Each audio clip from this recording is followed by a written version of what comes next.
Hello, magandang araw po sa ating lahat. Ako nga pala si Leonard at ito si Jaime. Yes. Ngayon, ituturo po namin ang tamang pagsuot ng bahag G-string or kung tawagin sa amin ay wanes. So, ito po, kung mapapansin nyo po, itong pa-rectangle na shape, siya po mismo yung nakaharap. At ito po yung endpoints niya na magbe-basis kung saan magsisimula.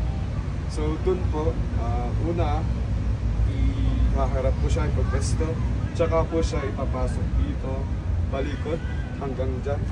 So, nagawa na po namin. And, pagkatapos po nun is iikot nyo po siya, paganyan, sa waist ni Kuya. And, kung mapapansin nyo po, mahaba pa po yung natitira. So, isa pang ikot para sa kanya. Pagkatapos, iayos po para mahigpit. And susunod na po yung pagtali. So, una, kukunin itong unang tela. Tataas. Ganyan po siya. Tapos, sunod na rin po dito sa pangalawa. Yan po. Hihilahin po siya para higpitan. Ganyan. Tapos, hihilahin ito pababa na iiwan ng small loop dito.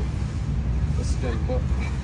Pag ready na po siya, make sure na kakasya po ito para pag hinila po.